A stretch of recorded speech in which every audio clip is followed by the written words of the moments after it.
हरे कृष्णा, राधे राधे। हम सब साधक श्रवण कर रहे हैं माघ मास का महत्तम। आज 5वां अध्याय। दत्तात्रेय जी कहते हैं कि हे राजन, एक प्राचीन इतिहास कहता हूँ।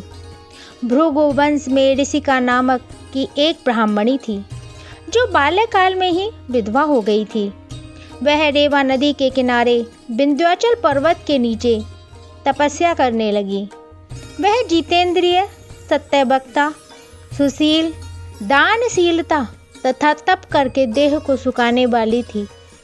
वह अग्नि में आहुति देकर उच्च व्रति द्वारा छठे काल में भोजन करती थी। वह बल का धारण करती थी और संतोष से अपना जीवन व्यतीत करती थी। उसने रेवा और कपिल नदी के संगम में 60 वर्ष तक माघ स्नान किया और फिर वहीं पर ही मृत्यु को प्राप्त हो गई।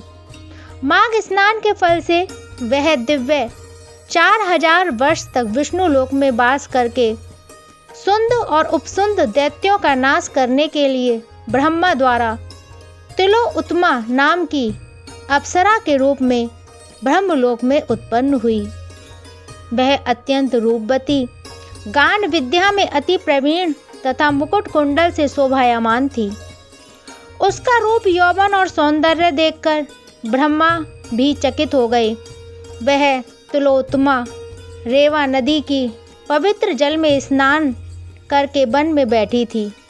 तब सुंद व उपसुंद के सैनिकों ने चंद्रमा के समान उस रूपवती को देखकर अपने राजा सुंद और उपसुंद से उसके रूप की शोभा का वर्णन किया और कहने लगे कि कामदेव को लज्जित करने वाली ऐसी परम सुंदरी स्त्री हमने कभी नहीं देखी। आप भी चलकर देखें। तब वह दोनों मदिरा का पात्र रखकर वहां पर आए जहां पर वह सुंदरी बैठी हुई थी, और मदिरा के पान विहल होकर काम कीड़ा से पीड़ित हुए और दोनों ही आपस में उस स्त्री रत्न को प्राप्त करने के लिए विवादग्रस्त हुए और फिर आपस में युद्ध करते हुए वहीं समाप्त हो गए।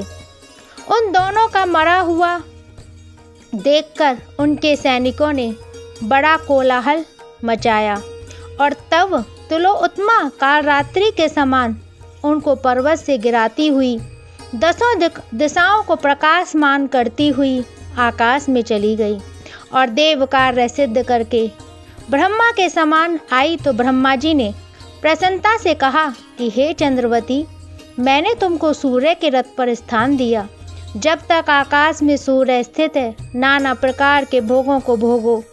सो हे राजन, वह ब्राह्मणी अब भी सूर्य के रथ पर माघ मास स्नान के उत्तम भोगों को भोग रही है। इसीलिए श्रद्धावान पुरुषों को उत्तम गति पाने के लिए यत्न के साथ माघ मास में विधि पूर्वक स्नान करना चाहिए। यह अध्याय यही विश्राम लेता है। जब तक के लिए हरे कृष्णा, राधे राधे।